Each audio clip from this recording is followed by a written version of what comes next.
Welcome, Medea Benjamin. Thank you. Well, it's not often that I get to be in a place where the two senators from New York are here. And we also have the people here who fund their campaigns. And where's the representative of the Merchants of Death? Oh, why don't you come up front too, because we want them all together, to see all these people together, to understand just how our democracy works, or doesn't work. And Ann talked about the importance of education and activism.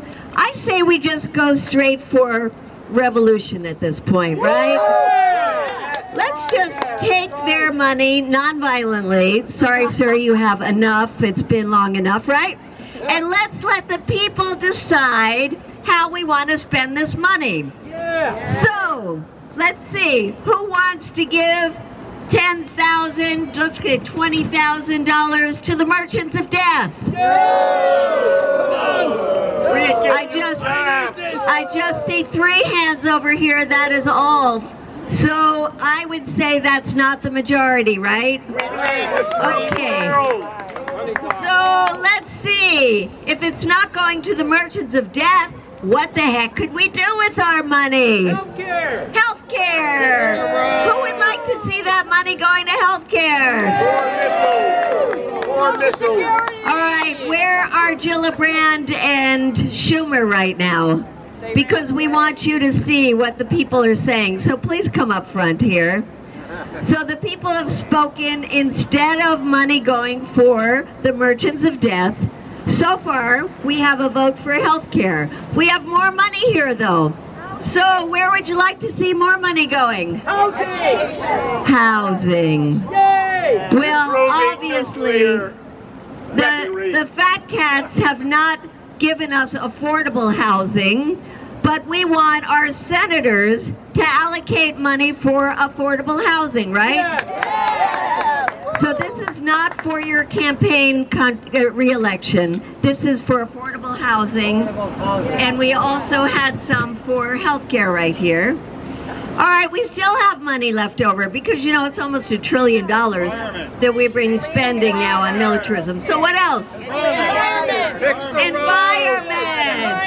Actually, I think we should spend quite a lot of this money on the environment. Let's see. You think we should spend a lot of money on the environment? Okay, this is for the environment, not for your campaigns, okay? No nukes. All right. All right, we still have money left. What else should we do? Social Security. Education. We have a really lousy education system in this country, and especially when it comes to higher education, where young people have to become indented servants when they come out of college, and we don't want that, do we? No. So how about free college education? Forget the canceling of debt, free college education.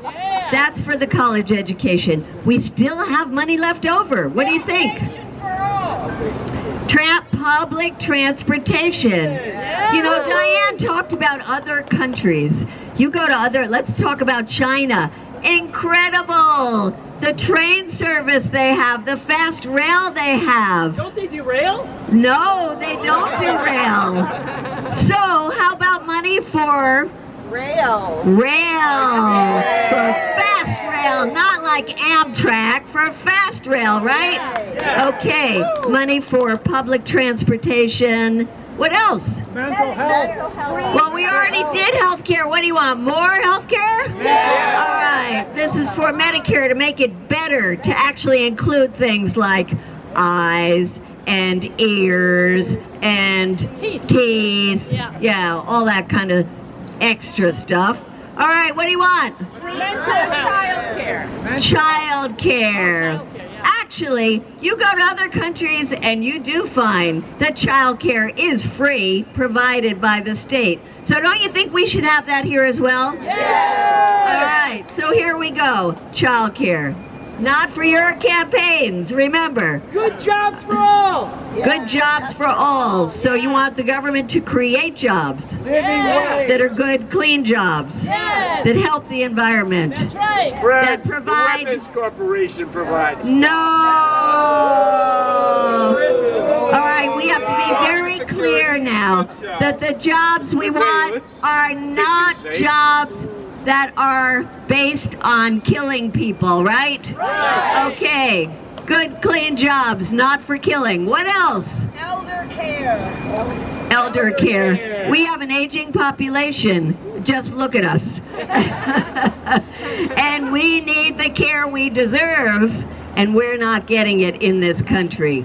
So we want this money for senior care and care for all the rest of our lives, right? We're no longer producing. Somebody, what? Support the veterans.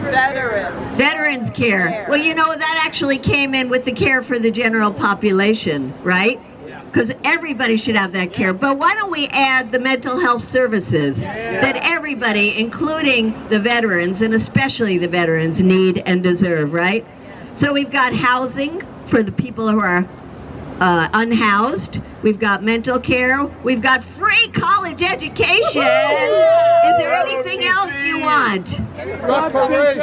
Infrastructure. What kind of infrastructure? Water rebuild everything. Water. Rebuild everything. So you want good, clean water for all cities in this country. Clean You nuclear power.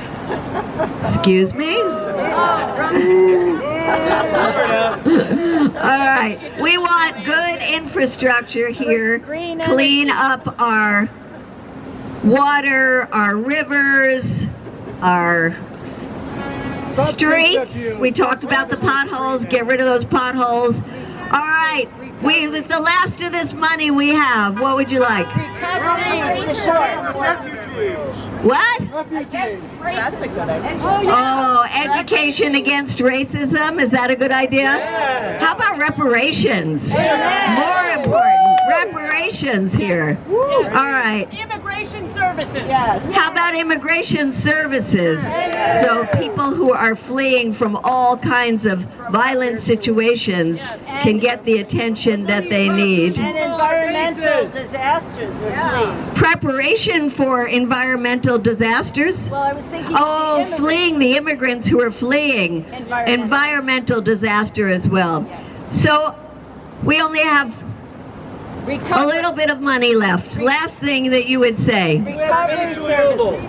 Clean up North. Cleaning up U.S. bases, nutrition, Reparations for Native Americans. reparations for Native Americans. Reparations to Iraqis. So these are, reparations to Iraqis, wow, and Afghanistan.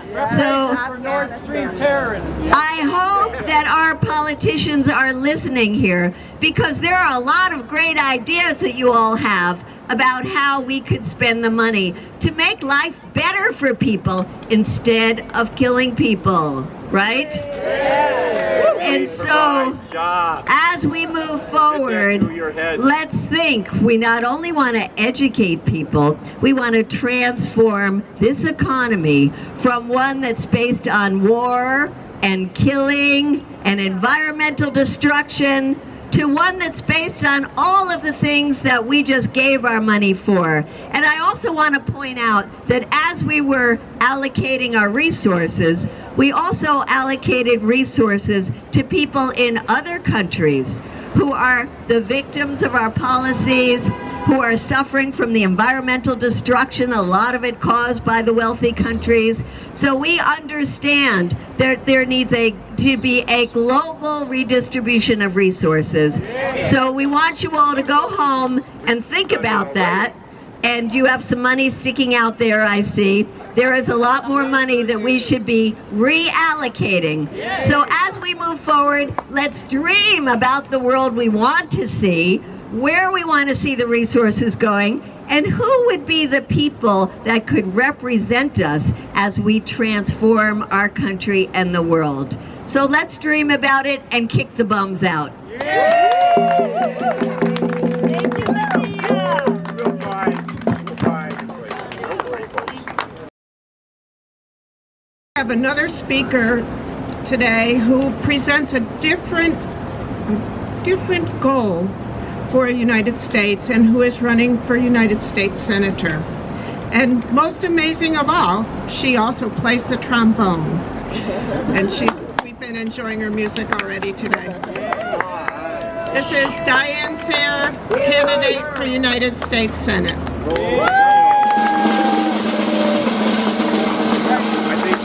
Thank you. Yeah, right. Not from you guys, thank you.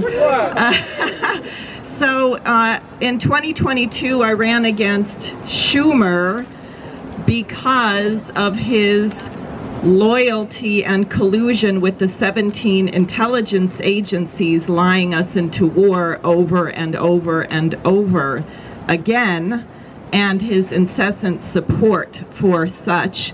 And I was the only independent candidate to get on the ballot, filing 66,000 signatures against the 45,000 signature requirement. What we told the voters when we were getting their signatures and they said, "What does she stand for?" was nuclear war is not going to balance the budget. And people signed willingly. You'd never know that from the mainstream news media, would you? Now I'm challenging Gillibrand, who, what I will just say here, is one of the prime sponsors of the Restrict Act. And I would urge people to read it. It's S686. It's only 55 pages, unlike other monstrosities. And it's very blatant. Basically, if you are caught helping to spread disinformation from the enemy states that they identify, which are China, Russia, Iran, North Korea, Cuba, and Venezuela, and interfering with technology, that you can be sentenced to up to 20 years in prison, fines of up to $250,000 or even $1 million, and in the last paragraph of this act, the Freedom of Information Act does not apply. That is, you are not allowed to know what you are accused of and what supposedly classified information you have leaked. Wow. Now, what we see is there is a resistance to this, as in whatever happened with these Pentagon leaks, which I am certain was not one individual, but an institutional response to the war. We see the urgency of this with their trial balloon indictment of 3 Russians and the members of the African People's Socialist Party who are accused of the heinous crime of sowing discord. Now, when you have a government that is off the rails, that is threatening the potential annihilation of the human race, you're supposed to sow discord. You're supposed to disagree. You're supposed to tell the truth. And if we allow these individuals to be sent to prison for this non-crime, then woe to the rest of us and this nation. So I am very happy to be here today. I'm happy to be seen with most of you. And I hope that we will inspire other people to have the courage to stand up to this out-of-control monstrosity. One thing I will also add, what is the point of putting this group of nations on our enemies list? Well, because this group of nations is organizing a new paradigm for peace. They are ending wars. They are bringing economic development. And they don't want the American people to know about this. They think that you have to take it for granted that your streets are full of potholes and your prisons are full of slave labor, innocent people, and that your homeless population cannot get health care, mental health care, or housing. That's just the way it is. If you go to Beijing or Moscow, you will not see streets filled with garbage and rats and people who need care.